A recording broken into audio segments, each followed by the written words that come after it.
Estamos em Vila Nova de São Bento, mesmo aqui junto à Junta de Freguesia, que é a casa onde nasceu Filipe Laféria. Sim, ainda não era a Junta de Freguesia naquele tempo, era a casa dos meus pais e aqui nasci. Eles muito simpaticamente puseram aqui uma lápide a dizer onde eu nasci. Quais são as memórias mais presentes desta casa? Muitas memórias, sobretudo da minha família, os meus pais. São memórias de doce e outras amargas, mas é as memórias da minha família, sobretudo dos entes queridos. Eu tive o privilégio de pertencer a uma família abastada do Alentejo, não era aquele protótipo da família latifundiária alentejana, eram pessoas com uma raiz republicana muito forte e, sobretudo, com um sentido de humanismo e de solidariedade muito grande. Eu lembro-me que as pessoas aqui do povoado contam que durante a Guerra Civil de Espanha o meu pai até dava as refeições aqui à população. O facto de ser filho numa família abastada e o facto de ser o mais novo de 6 irmãos, esse enquadramento fez de si um miúdo mimado? Não era, até era bastante traquina, era um miúdo muito traquina, subia muito às árvores e fazia barbaridades como os miúdos dos campos fazem, porque somos criados com a natureza, portanto, tudo é natural, não é? Mas lembro-me perfeitamente da minha infância, foi uma infância muito feliz, uma infância privilegiada. A minha família, de facto, era uma família bastante unida e que atravessou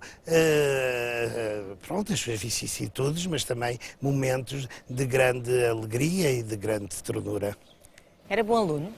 Era razoável, era muito fantasista, eu vivia sempre nos sonhos, não é?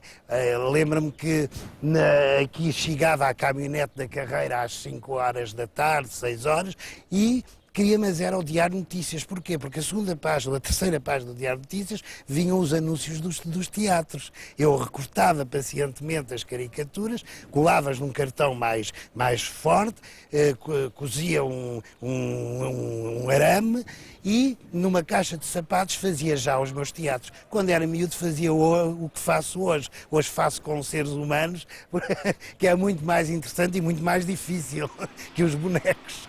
A sua infância foi dividida entre Vila Nova de São Bento e aqui a herdade da Abóbada, que é hoje propriedade do Ministério da Agricultura. Sim, as minhas primeiras recordações de vida são aqui na horta, que havia muitos morangos da horta e eu ia ser empurrado pelos meus irmãos naqueles carrinhos, com os irmãos mais novos, eu devia ter para aí uns 2 ou 3 anos. Me lembro perfeitamente, o meu pai tinha aqui muito gado, uma ganadaria. Lembro-me de olhar, de passar as tardes a ver os touros lá ali pelos campos fora. Uma vez até a minha irmã tinha um fato à jardineira e ficou presa num corno de um touro, que foi perigosíssimo. Mas eu lembro-me perfeitamente dessa cena. É uma propriedade lindíssima, a Abóbada. Tinha sido do meu bisavô, que, como eu, foi um andarilho. Foi um homem que, no final do século XIX, viveu em Nova Iorque, viveu no México e acabou aqui os seus dias nesta herdade da Abóbada. Dom Luís Horta chamava-se. O seu pai também trouxe para estas paragens um divertimento. O cinema. Porque a minha mãe era apaixonada pelo cinema e o meu pai comprou a antiga máquina do Tivoli, naquele tempo, à família do Lima Mayer, e naquela casa que tinha de facto eletricidade, a casa de Vila Nova de São Bento, que tinha eletricidade por um gerador, ele passava filmes para divertir a esposa. Portanto, é assim quase uma cena viscontiana, não é? Com imensa graça e pela sua originalidade. Depois, com o seu espírito autorista, legou à própria população o cinema. Eu lembro-me muito miúdo ver os filmes de cowboys, eu gostava imenso de filmes de cowboys, e exatamente naquele celeiro que havia em Vila Nova de São Bento, que era o Cinema da Terra. Na sua infância também tinha uma avó, tanto quanto sei, que o levava ao teatro com muita regularidade. Exatamente, ao Teatro São Carlos, a avó de Loures, a avó de Loures, levava muito ao Teatro São Carlos, às óperas, ao Teatro do Teatro Dona Maria II. Lembro-me que quando eu vi pela primeira vez teatro ao vivo, foi com a minha avó, que era uma amiga da Fernanda de Castro, da Graciate Branco, portanto ela própria se dava como uma prol de mulheres progressistas do tempo. Esse seu contacto com a avó Dolores La Féria foi na altura em que a família se mudou do Alentejo para Lisboa. Gostou-lhe essa mudança? Não gostava nada. Eu adorei e sempre me apaixonei por Lisboa. Lisboa para mim era o teatro. Eram as luzes à noite, era todo outro sonho que felizmente se realizou.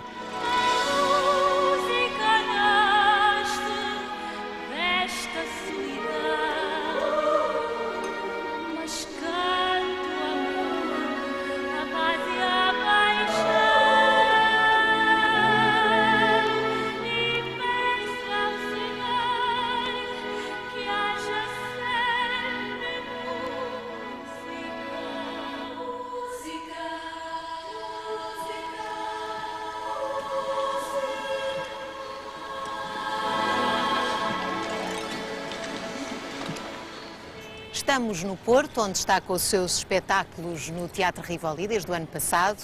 Esta sua estada na cidade fê-lo descobrir o Porto de outra maneira?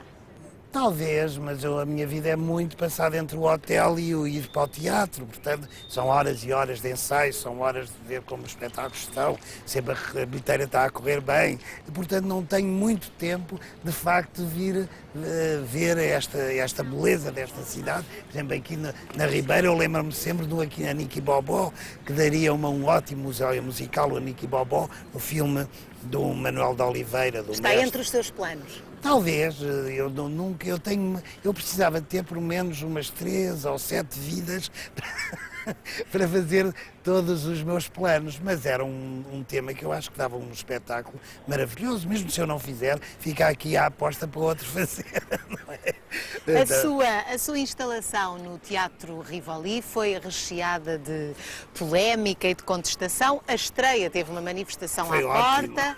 Isso desconcentrou de alguma forma? Nada, eu acho que foi uma grande publicidade, que isto se pensar transformou-se num enorme êxito e eu próprio toda a minha vida contestei, que eu estive nas manifestações, quando era mais novo, eu passava a vida nas manifestações.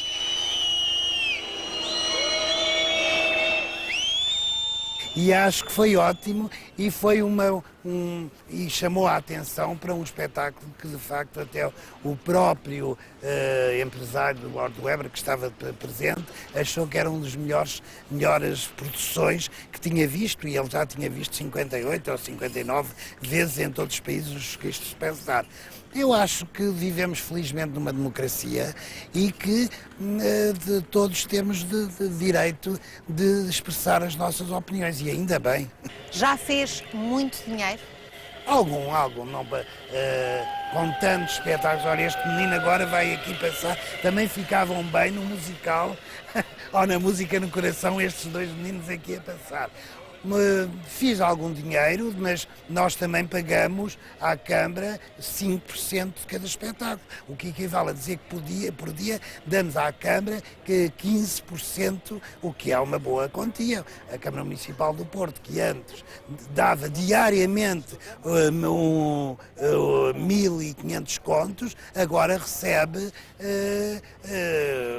portanto, eu tenho o teatro com uma empresa que lhe dá lucro e, sobretudo, e isso é que é o mais importante, que enche todos os dias a sala. Mas o dinheiro é importante, faz as contas todos os dias, todas as noites? Isso tem que ser, porque eu tenho que pensar que entre Lisboa e Porto tem mais de 200 trabalhadores e no fim do mês eu tenho de pagar. Tudo é maravilhoso, mas isso é uma realidade. Portanto, todas as noites, mesmo que não esteja no teatro, telefone no telemóvel a dizer quanto é que fez hoje, quanto é que foi hoje, porque há imenso a pagar e há imensos impostos também, extraordinários e monstruosos impostos também a pagar.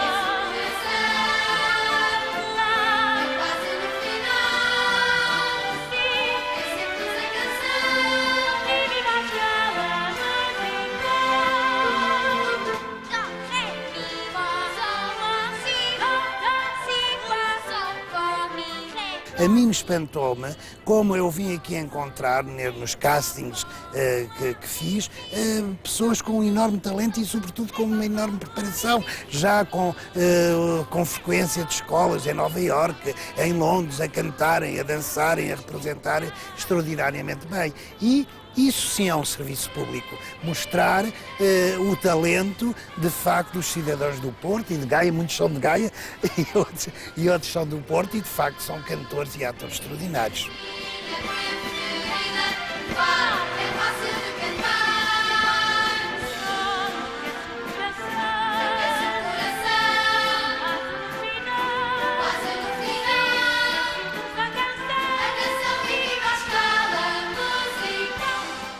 Quanto aos atores, é um entusiasta da nova geração? Sim, sim, eles tiveram uma enorme sorte, eles são de uma geração que herdeu, que viveu momentos muito dispares da sociedade portuguesa, o salazarismo, o 25 de Abril, o PREC, depois a solidificação da democracia, e eles são filhos da democracia. Portanto, são cidadãos do mundo, são cidadãos da Europa, têm os tais cursos em Londres, conhecem, eu lembro-me que a primeira viagem que eu fiz devia ter para aí uns 18 anos e até disse à minha mãe que ia a um casamento no Alentejo e pirei foi para Paris, para ver Paris. Eles não, eles de facto, com um bilhete de identidade, podem viajar pelo menos por toda a Europa e têm um conhecimento muito maior. Além disso, acho que têm outra mentalidade e tecnicamente são muito melhor preparados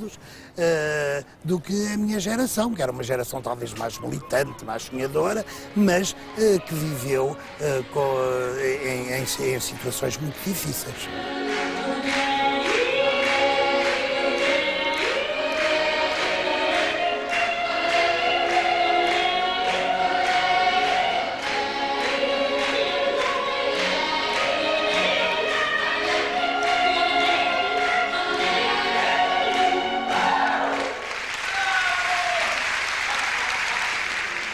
A sua estreia no teatro foi como ator. Sim, como é que isso aconteceu? Foi no Teatro Nacional de Dona Maria II, com a Dona Amélia Reclasse, de facto foi a figura mais importante do século XX no teatro português. Era uma encenadora, uma diretora e, de facto, uma excelente diretora de atores. E eu lembro, olha, ela morava aqui ao pé da Lapa, aqui mesmo aqui ao pé da Casa de Comédia, e eu lembro-me de ir às vezes para a casa dela ensaiar. Ela ensaiava os atores mais verdes, que era o meu caso, e lembro-me aqui passar umas tardes a repetir o papel com ela. Era, de facto, uma figura extraordinária e única no teatro português, uma grande senhora. É verdade que fazia muitas vezes de galã? É verdade, depois tinha assim bem parecido. Bem parecido e fazia muitas vezes, fiz o Romeu, fiz muitas peças de galã, mas também fiz outro género de papéis. Tive muita sorte como ator, porque tive uma carreira rápida, mas com grandes papéis. E tive, de facto, uma boa carreira como ator. Mas o meu sonho era ser encenador. Eu até dirigia os atores nos camarins. Isto não é nada assim, não vai para a direita. Portanto, e tive essa oportunidade quando, portanto, em 78, a Manuela Machado me chama aqui para a Casa da Comédia, onde eu também já tinha representado, feito muitas peças como ator. São 16 anos 16 na anos, Casa da Comédia. Exatamente. Que importância é que teve esse período da sua vida? Toda, é uma importância de formação. O encenador que sou foi aqui que eu fiz. De facto, tive comigo atores geniais, eu tive atores geniais a trabalharem comigo. Por aqui passaram os grandes nomes do teatro português. A Teresa Robi, que fez a protagonista da Eva Perón, que foi um verdadeiro escândalo, a peça que tinha sido proibida. Foi a primeira peça proibida depois da Revolução de Abril, com grandes que era para ser o Mário Viegas. Então, quando julgava que a censura já tinha acabado, caiu-lhe em cima. Um dia estávamos a ensaiar e para um carro e era o embaixador da Argentina, ele próprio. Se os senhores fazem, que nos disse, se os senhores fazem esta peça, acabam-se a exportação dos bifes da Argentina para Portugal. Olha, tudo acabou com nós perante o Major Vítor Alves e o Vasco Lourenço, não é? Vivia-se naquela época extraordinária de Abril e a peça não foi. Mas eu, como sou muito teimoso, nos anos 80 repus aqui com enorme êxito a Eva Perón, com a Teresa Robi, a Sara Lima. Foram 16 anos que valeram por 48, porque era viver de manhã, à tarde e à noite e viver com o coração, sem subsídios, portanto, é fazer um teatro que não era politicamente correto, porque eu gostei sempre da minha vida de ser politicamente incorreto. O maior êxito de bilheteira aqui da Casa da Comédia foi What Happened to Madalena Iglesias. Foi um êxito, tornou-se um facto político neste país, porque foi numa época de grande desespero, de facto, saí de uma enorme crise, que estávamos aqui quase à fome e ao frio, não é? Sem perspectivas nenhumas, e fiz com 6 bailarinos e com o António Cruz, um genial ator, e com a Rita Ribeiro, de facto, fizemos o What Happened to Madalena Iglesias, o que teria acontecido à Madalena Iglesias. What happened to Madalena Iglesias? Não sei. Sinceramente, eu não sei. É de facto um espetáculo com humor muito corrosivo, dizia-se coisas impensáveis e começou de facto no Teatro da Casa da Comédia e acabou no Coliseu dos Recreios. A que é que se deveu esse sucesso, na sua opinião? Ao dizerem-se coisas inconcebíveis. Porque tudo, eu às vezes apetece-me também fazer outro espetáculo assim. Tudo era passado a pente fino. Era uma história inspirada num filme da Bette Davis e de John Crawford, em que eu transpunha para a pobre realidade portuguesa.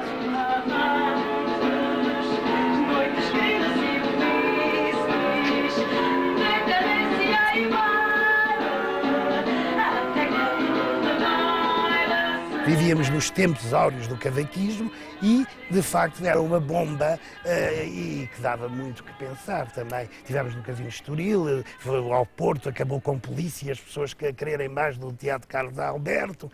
Foi, de facto, uma época extraordinária. E isso fez com que a doutora Patrícia Gouveia me convidasse para fazer o Passa por Mim no Rossio, uma revista. Eles criam uma antologia de revista no Teatro Nacional de Dona Maria II, que de facto foi um facto marcante e histórico no teatro português, sobre qualquer prisma que se veja, não é? Um dia eu lembro-me que foi o próprio António Cruz que me telefonou às 4 da manhã para a minha casa e disse: eu passei agora pelo Rossio, já há pessoas em fila. Venham à revista, a vida não presta, já ouçam orquestras, ainda os projetores.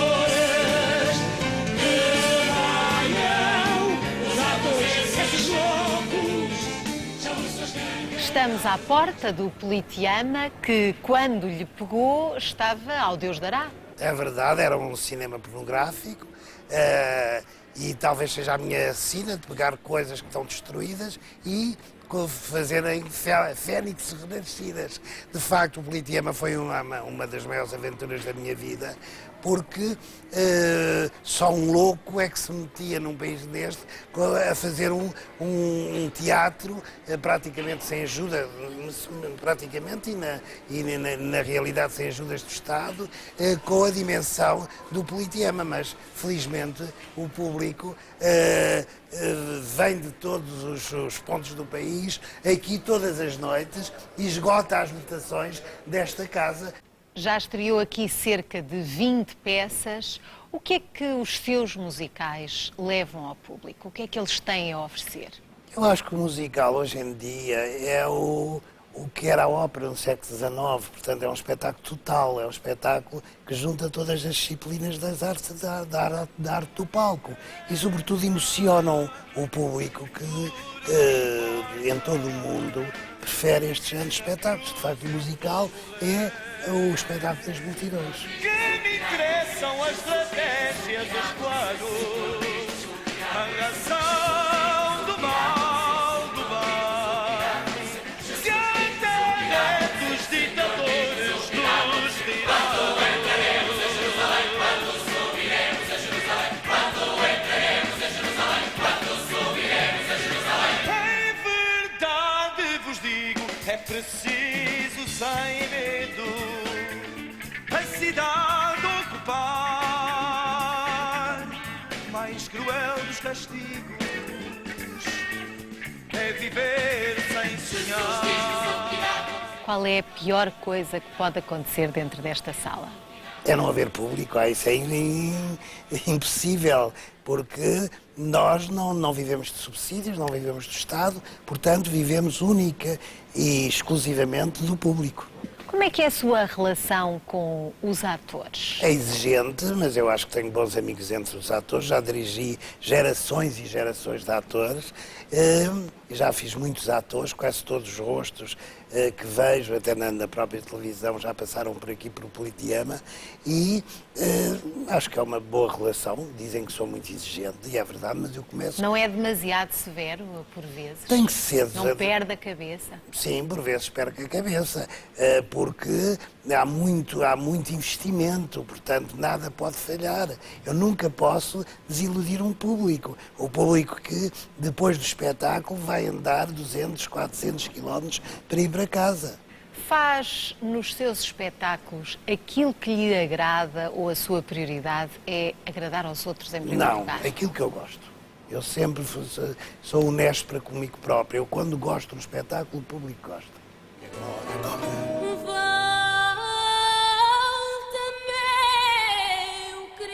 Assim, mas volta como disseste. Arrependido que fizeste. Haja que houver, já basta para meu castigo. Essa mulher que andava agora contigo. Bravo, Amália, bravo! Foi Deus que deu voz ao vento. Firmamento e deu azul às ondas do mar. Foi Deus que me pôs no peito um rosário de penas que vou desfiando e choro a cantar. Muito boa noite, senhoras, senhores, lá na minha terra há bons cantadores, boas cantadeiras, choram as casadas, cantam as solteiras.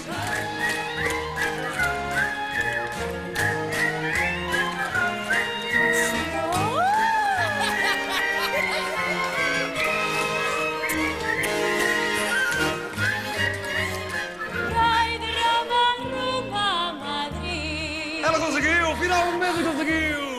E onde rumo ao rei? A Madrid, a Madrid. E quem rumo a Madrid? O rei, o rei. Haja sorte, tudo corre. O bom senhor ao homem deu as mãos para trabalhar e assim ganhar o pão. O bom senhor ao homem deu as mãos, mas com sorte pode ser, que sem trabalhar possa viver. Ai, dona Ifigénia, se a senhora quisesse, eu consigo, ainda era capaz de romper meias solas. Ai, senhor sapateiro, não me dê tanta graça. Deixe-me ser a sua palminha. Apetecia-me um pastelinho de bacalhau. O quê? Um pastelinho de bacalhau. Ah, um pastelinho de bacalhau. Não temos. Oh, 2 copinhos de vinho branco. Oh, dona Perpétua, mas isso é de outro filme. É de outro filme, mas bota abaixo, Caetano. Tu és a minha cigana, o teatro, tu és a minha atriz. Tu és Miguel Vasco Santana. Tu és a minha Beatriz. Lá vai Lisboa, não sai a dor do mar. Cada bailão noivo que com ela quer caçar. Lá vai Lisboa, com seu arquinho e balão, com cantiguinhas na boca e amor no coração. É frequente nos seus espetáculos o Filipe Laférias estar à mão para um autógrafo, para uma troca de palavras com o público. Não se cansa desse contacto? Não há dias em que os gestos são mecânicos? Não, porque eu acho que muitas pessoas fazem um grande esforço. Vivemos num país muito pobre e os bilhetes, alguns são caros. Onde se vê melhor são os bilhetes mais caros. Portanto, é um grande esforço. E, sobretudo, eu tenho essa noção de que não é só o público de Lisboa, é o público de todo Portugal. Portanto, eu sempre que posso, eu estou a recebê-lo.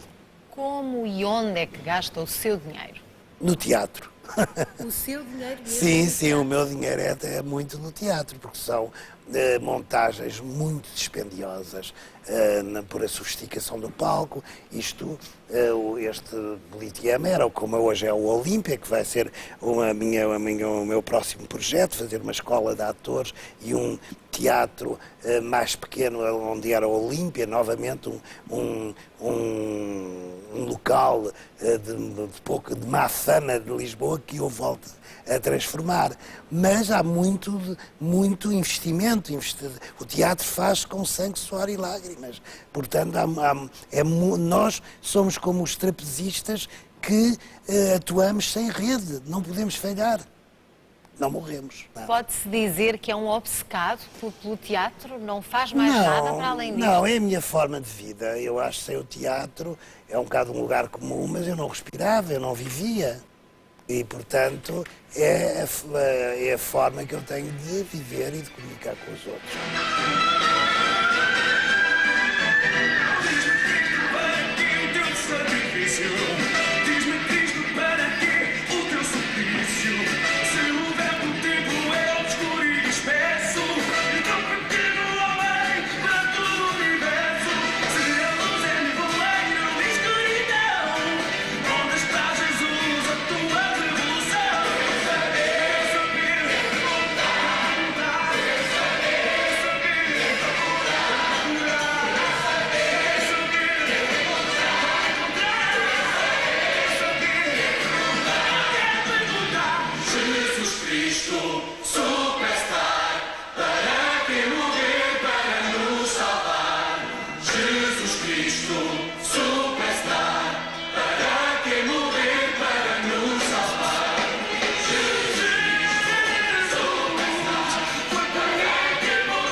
E a senhora? Quero que eu assine. Venha, minha senhora. Muito obrigado. Muito obrigado, minha senhora. Então, depois do Jesus Cristo, o que é que se segue? O Violino do Telhado, no Rivoli. Em maio vai estrear o Violino do Telhado no Teatro Rivoli do Porto. Já disse que a sua vida inteira não chegaria para os projetos que ainda tem pela frente. O que é que ainda ambiciona, Filipe Lafayette? Ambiciono fazer bons espetáculos e eu realizar o público. Não há melhor compensação do que ver todos os dias estas pessoas a saírem emocionadas, a saírem com o coração cheio. É isto o teatro, para mim. Muito obrigada por ter estado connosco na primeira pessoa. Obrigado. Até sempre. Até sempre.